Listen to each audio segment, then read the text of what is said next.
Today we're going to be on the whiteboard. We're going to be going over a little bit of atmospheric effects for your landscape painting. This will go a long way in really explaining how I do the glazing process and how you can do the glazing process to really get that atmospheric effect. Now, what I'm talking about an atmospheric effect is so all your paintings don't look like a bright sunny day. Okay, if you look at paintings by, I always like to go to Hudson River School artists, and you take a look at some of those paintings and landscapes, and those were masters of atmospheric effects. And to really understand how to paint an atmospheric effect, we really have to understand what it is. Okay, so what you have is an atmospheric effect is when you look up at blue sky and you look up and it's blue, okay, you're looking through water vapor. Okay, you're looking through water in the atmosphere. That's why you're seeing the blue like that. Now, as you look across the horizon and more into the horizon, it looks more light bluish on a nice day.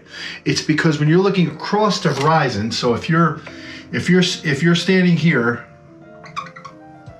and you're looking out this way, right, and you're looking across, if you're looking up, okay, there's less water vapor that you're looking through, which gives you your dark blue. Okay, now as if you look across the horizon, okay, and you see it's light, as you go this way, it progresses down, it gets lighter because your water vapors, you're looking through more water vapor.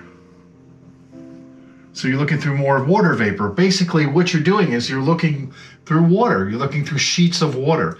So on an overcast day, when you look up and it's overcast and you can't see as far, you're looking through more and more water. So the more water you're looking through and the more water vapors in the air, the whiter it becomes and the hazier it becomes.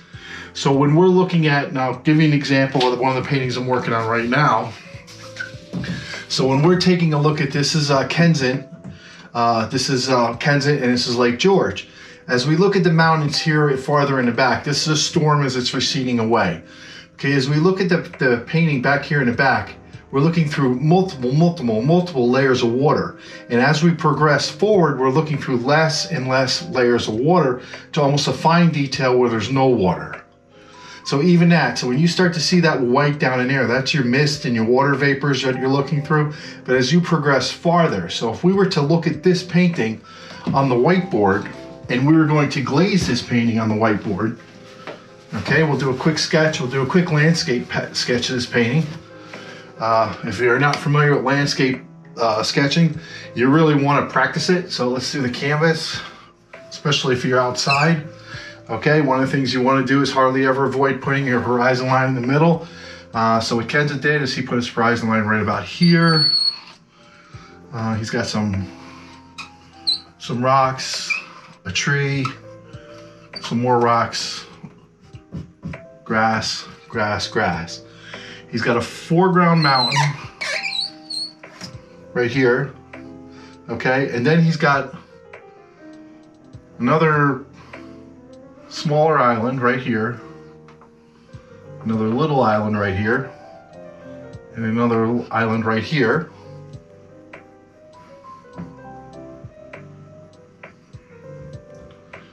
Okay, and then off of here, he's got another island, and it goes all the way down to here.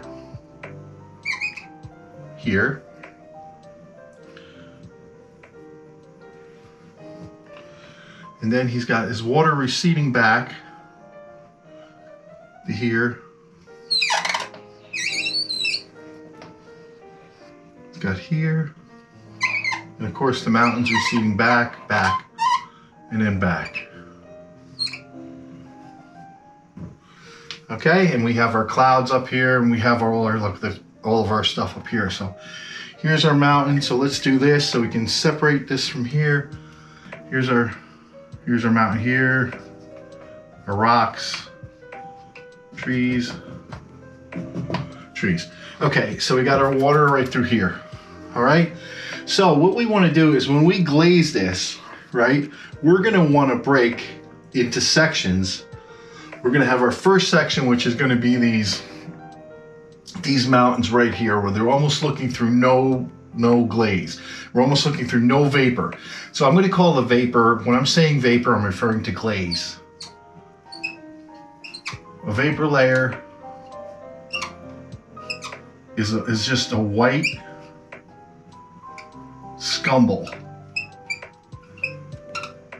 / glaze, okay? So when we go over this in the course and you see this, what I'm talking about when you hear me say a vapor layer or a white scumble or glaze, okay, a scumble is taking wet glaze, a wet on wet technique. Think of a technique like Bob Ross. Think of things like that when you're using wet on wet. So you apply a glaze, you put a little bit of white and you apply a glazing with no color. Then you add a little bit of white, or you add a little bit white to the glazing. Now white is not translucent, so it doesn't work well for glazing, but it works great for scumbling. So what you're doing is that this closest one has 0 layers, okay? 0, 0, 0, and we'll say this one has 1, 2, 3, 4, 5, 6, and even all the way down in this little misty area, 7. Okay, so what I'm doing when I glaze this, okay, I want to apply my first layer of glaze, and let me get some blue right here. Okay, I'm going to apply my first layer of glaze right here, and that's it. So I'm basically going to take my glazing compound, add a little bit of white, and I'm going to scribble it in right like this. And I'm going to paint it in this whole area. I'm going to paint right over the detail.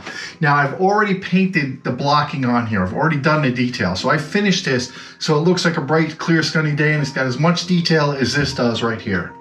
But now I'm going to glaze it over, so it's going to cover it with like a white mist, like a cloud.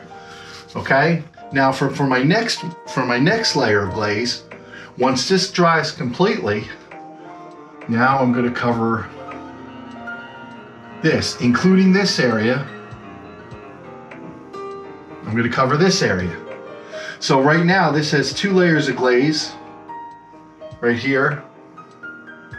This is 2 layers. And this is 3.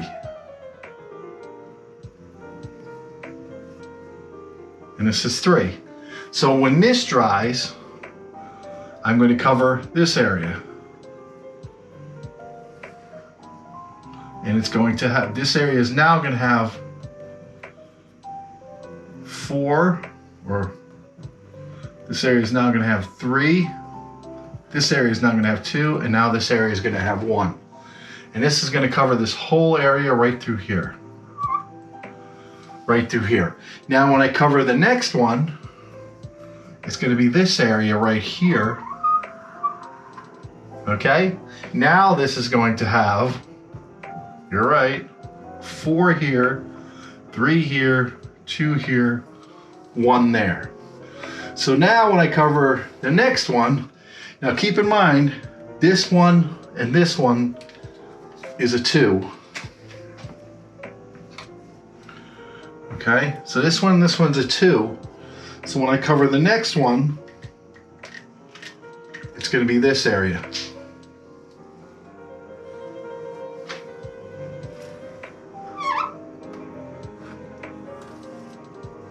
Okay, so now we have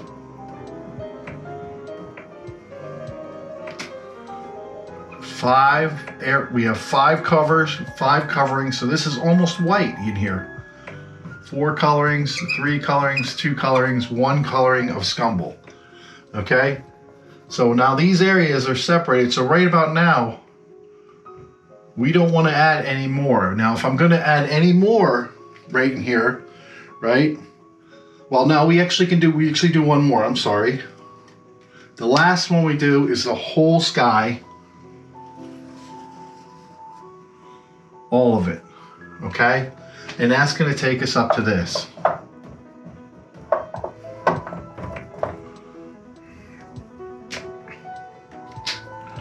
So we'll have 6, 5, 4, 3, 2, 1 layer. Okay, so then the very last thing I'm going to do when I'm all done is if this needs a little bit more white, we'll add a little more white right here, which will get 7 of it. Okay, so we're going to have this. This is how I'm glazing this. Now, when you see this, you're thinking, well, that's a lot, but it isn't really, okay, because as this is drying, it takes a day to dry. I'm working on this area. I'm working on the detail here where there isn't any glazing. I'm working on the water. You know, I'm working on the, working on the grass. I'm working on all the different things besides that. But it's important to know, the most important part about this is when you're scumbling and you're working with the white and the scumbling, is that you're not going to add detail after this. This has to be done. This has to be 100% completed, this area right through here. That area right through here has to be 100% blocked in prior. What that means is that we don't go back later and we don't add any detail in here. It's done before the glaze. So it has to have all the detail and everything's done before the glaze. That's how you get this effect right here. Going back to the painting, you can see now all of this, the sky, all that stuff is done before the glazing's done. It's all done. This area of the painting, back here, back here, back here is all done. All this stuff where you see the glazing and the transparency put in here, this is all done. It's all painted. Now it's not done lighter. This is all done at one time. The whole painting is like this with the detail. The glazing put over it gives it that effect. It's almost impossible to achieve this effect by adding a little white to the paint, adding a little white. That's the most common mistake that's done when you're trying to do atmospheric effects, is you're trying to add the atmospheric effect. Do it the same way nature does. In other words, what I'm saying is you paint it just like it's a perfectly great, wonderful day, and you can see every fine detail, and then add the layers of water that you're looking through. Okay, so that's basic. Create the atmospheric effects 101, and then when you're done with it, leave it. Be happy with it. Don't modify it. Don't change it. Don't go in here and start adding little things. Don't, just leave it. It's blurred out. It's gone. For this atmospheric effect, it's just how I want it. Spend the rest of your time on the detailed areas and the parts over here. Okay, because the more detail you get to pop forward, the farther this stuff looks realistic as it's receding into the background. So thin to thick. This is very thin painted, very light painted, dries very fast, and it's left alone. This right here is very heavy painted.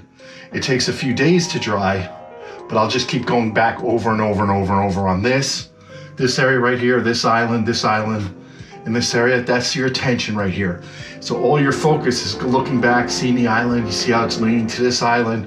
All this stuff, these branches and everything are pointing to here, to the shore. This is a beautiful composition, but the whole thing is just work on the atmospheric effect of this.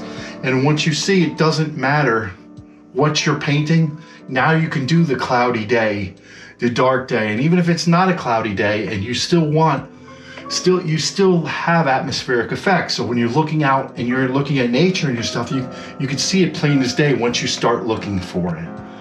Okay, so I want to thank you for listening in.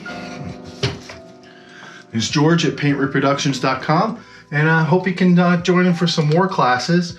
This is actually part of the reproduction of Lake George. It's coming out in August of 2023, and where we actually go through all this and I show you how to do all the blocking method and then how to do all this initial glazing. But if you have any questions, you can reach me at George at paintreproductions.com. Have a good day.